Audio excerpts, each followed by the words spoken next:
एक बार की बात है, एक गांव में दो सौतेली बहनें रहती थीं, सीता और गीता। सबसे बड़ी बहन सीता थी और छोटी बहन गीता थी। दोनों का आपस में मेल जोल इतना अच्छा नहीं था।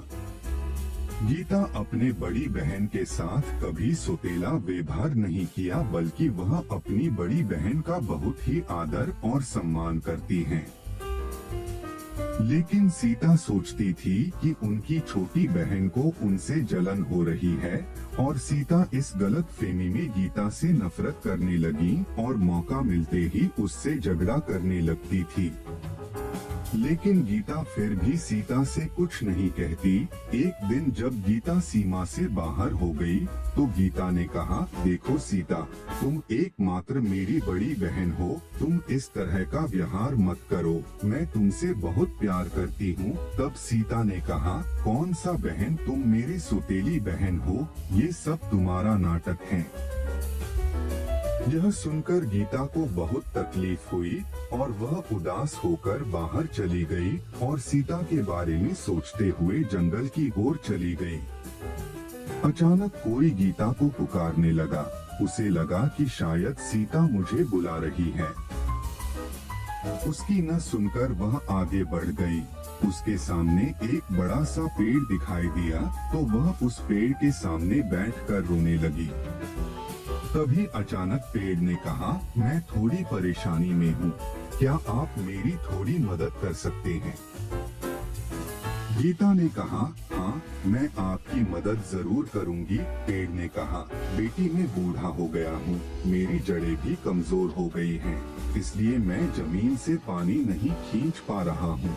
क्या आप पास के तालाब से कुछ पानी लाकर मेरे ऊपर डाल दोगे? गीता ने कहा, जरूर, मैं अभी जाती हूँ। गीता वहाँ से निकलकर तालाब के पास पानी लेने जाती है और देखती है कि वहाँ पहले से ही एक मटका रखा था।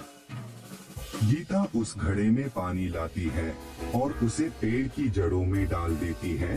तो पेड़ ने कहा, बहुत बहुत धन्यवाद बेटी, तुम बहुत अच्छी लड़की हो और तुम्हारा दिल बहुत साफ है। गीता ने कहा, इसमें शुक्रिया कैसा, हमें जरूरतमंद लोगों की मदद करनी चाहिए। पेड़ ने कहा, बेटी, तुम जिस तालाब से पानी लेकर आए हो, मैं चाहता हूँ कि तुम एक बार फिर से उस तालाब में जाओ और एक डुबकी लगाकर आओ, और अगर तालाब तुम्हें कोई उपहार देता है तो उसे स्वीकार कर लेना।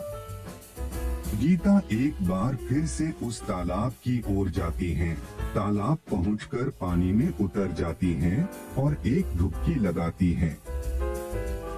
डुबकी लगाते ही गीता के हाथ में एक सोने से भरा मटका आ जाता है।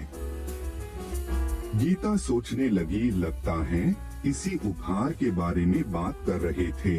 पेड़ जी, मुझे ये स्वीकार कर लेनी चाहिए। इतना कहकर गीता सोने से भरे उस घड़े को लेकर अपने घर की ओर जाने लगी। घर पहुंचकर गीता अपने माता पिता को सोने से भरा घड़ा देती है और सारी बातें बताती है। यह देखकर सीता को जलन होने लगती है। माता पिता के जाने के बाद सीता गीता के पास आती हैं और कहती हैं, तुम्हें सोने से भरा वह घड़ा कहाँ से मिला? गीता ने कहा, मैं इसे जंगल के पास के तालाब से लाई हूँ, लेकिन तुम मुझसे इतने सवाल क्यों पूछ रही हो? सीता ने कहा, तुम अपने हिस्से का सोना लेकर समझते हो मैं अपना हिस्सा छोड़ दूं? मैं अपनी हिस्से लेने वहाँ जाऊंगी। गीता ने कहा, मैं जो सोना लाई हूँ वह तुम्हारा भी है और हमें सोना नहीं चाहिए। तब सीता ने कहा, तुम अपना राय अपने पास रखो, मैं जाऊंगी। दूसरे दिन सीता तालाब की तलाश में निकल जाती है और जादुई तालाब के पास जाने लगती है। रास्ते में सीता को भी वह पेड़ आवाज देता है और पेड़ कहता है, बेटी, ओ बेटी, क्या तुम थोड़ी देर रुक सकती हो? सीता ने कहा, वाह, बोलने वाला पेड़, ये तो कुछ नया लगता है।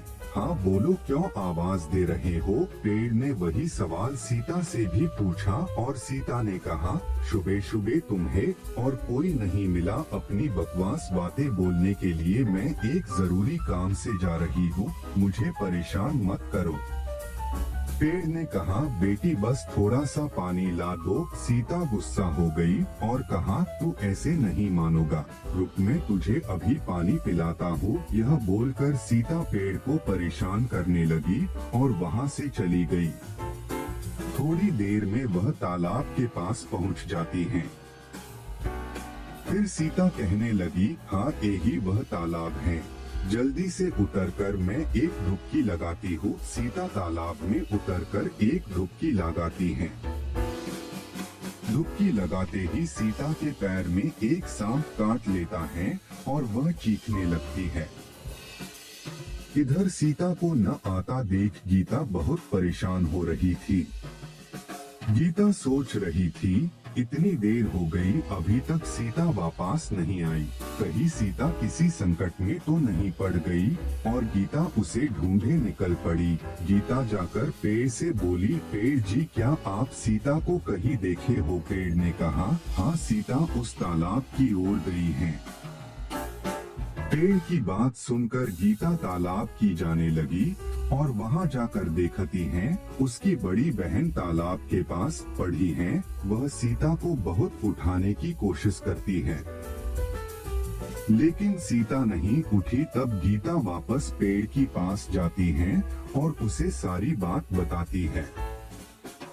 तब पेड़ ने कहा, तुम्हारे बहन को सांप ने काटा है, उसे बचाने का एक ही उपाय है, मुझसे एक शाखा तोड़ लो और तुम्हारे बहन को जाकर छुओ, वह ठीक हो जाएगी। गीता उस शाखा को लेकर सीता को छुआया और सीता ठीक हो गई। इसके बाद सीता ने छोटी बहन से कहा, तुम न आती तो मैं आज जीवित न होती। गीता ने कहा, नहीं, मैंने पहले ही तुमसे कहा था कि हमें और धन नहीं चाहिए, लेकिन तुमने मेरी बात नहीं मानी और हट करके चले गई।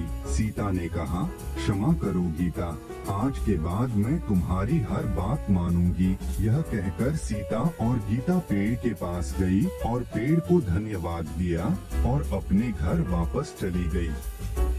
इस कहानी से हमें यह सीख मिलती है कि हमारे पास जो है उसमें खुश रहना चाहिए, क्योंकि लालच के कारण आपकी जान भी जा सकती है। इसलिए बच्चों, यदि आपका कोई छोटा या बड़ा भाई बहन है तो उसकी बात माननी चाहिए, क्योंकि वे कभी आपका बुरा नहीं चाहेंगे। इसलिए हमेशा बड़े या छोटे की बात माननी चाहिए।